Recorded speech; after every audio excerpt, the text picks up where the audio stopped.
son-in-law, Bob Collins, has a few words to share as well.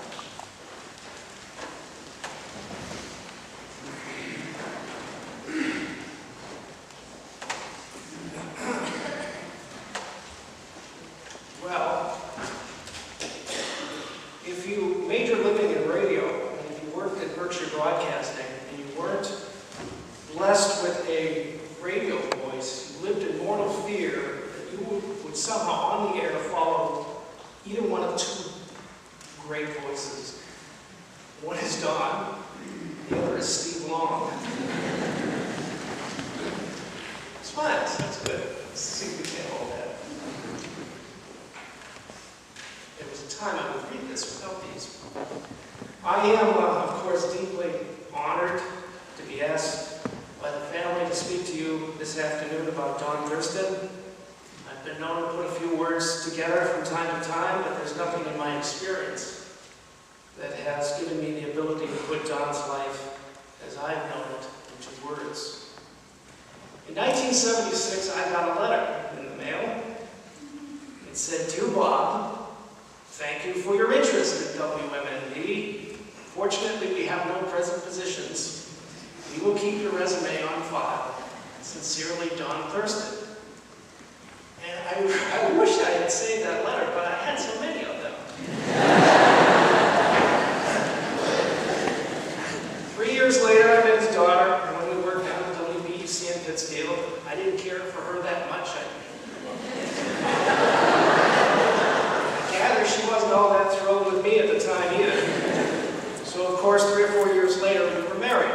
And I became Don Thurston's favorite son-in-law. Years later, I went to work for him. I asked him where the letter was, where my resume was.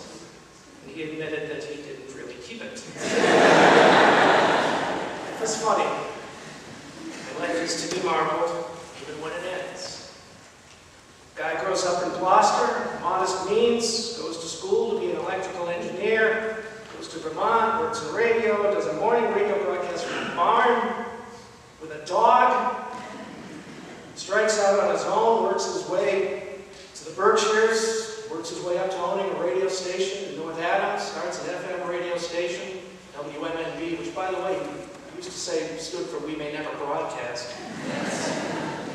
And from his home base, as Steve just pointed out, he became one of the most influential people in his field in America. Radio was the medium that united America's communities, and it selected Don Thurston as its leader. He knew mayors and governors, presidents, and people who wanted to be president, and they knew him by his first name. He could spend a day down in Tanglewood listening to Yo-Yo Ma, go to Nashville and hang out with Dolly Parton. And yet, up on the hill, not sure which direction it is, the highest point beyond the hairpin turn, there is a red light on top of a tower. Flashes on and off every night. We refer to it in our family as Papa's light.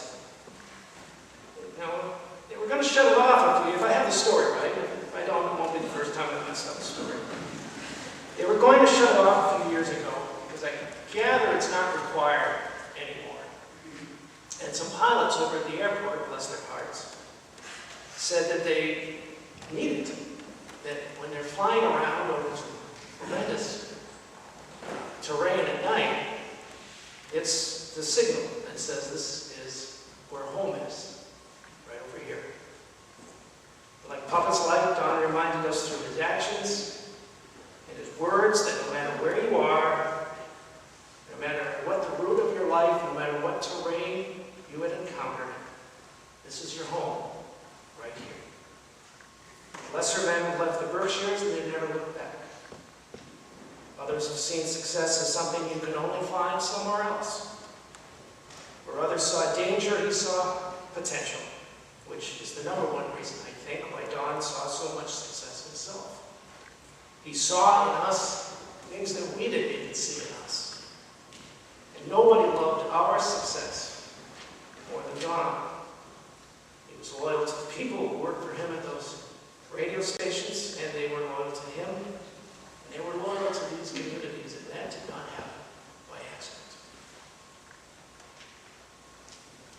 Thurston was living proof of what you can accomplish with a bucket load of optimism and a woman named Dorothy.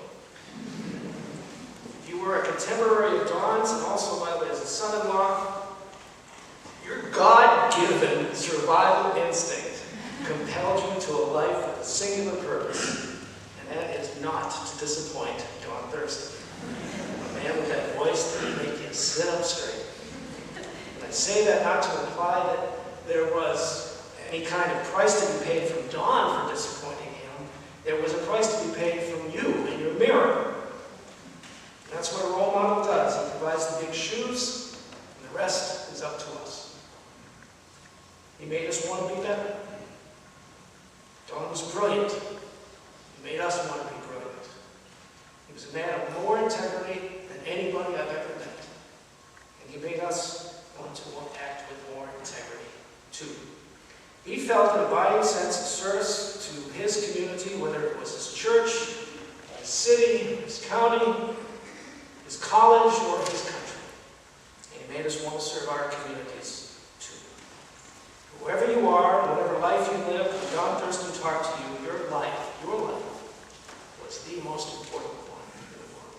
And it wasn't because of a technique that a guy had who knew how to close a sale, but because Dawn found the same kind of wonder in all of our lives that we found in his. If at times we thought we didn't measure up to our role model, the cure was easy. Spend a few minutes with him. Nobody deserved a happy and healthy retirement more than Dawn Thurston did. I'm not going to lie to you, he didn't get it. The last few years were a struggle. The last few months were the definition of unfair.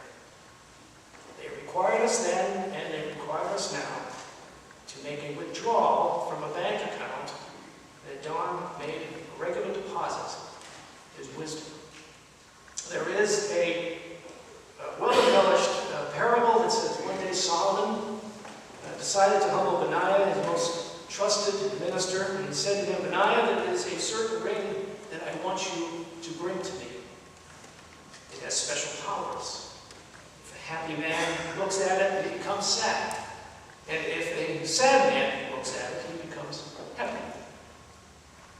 I looked around, finally passed a merchant in Jerusalem, and said, have you by any chance heard of this ring that makes the happy wearer forget his joy and the broken-hearted forget his sorrows? The elderly man took a plain gold ring and engraved something on it. But I took the ring back to Solomon, who read the inscription and made his smile disappear. The jeweler had written 3 Hebrew letters on the gold band. Gila, Zain, and Yud. They begin the 3 words, Gamza Yahavo. This too shall pass. These words were Dawn's mantra, and as we reflect on our sorrow today, it can make a sad person happy, for we know that Dawn was right. This grief that we have shall pass. Now, however, I share it with Orly, and Alan, Carolee, Corey, and Marie. The largest part of Dawn's heart, loving as it was reserved for his grandchildren. If you didn't know Dawn Thurston, then meet Sarah. And Sarah lives Dawn's optimism, smile, and wisdom.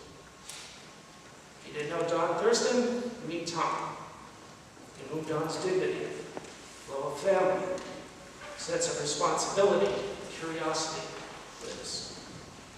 If you didn't know Dawn Thurston, meet Sean, in whom Dawn's brilliance, standard, fairness, justice lives.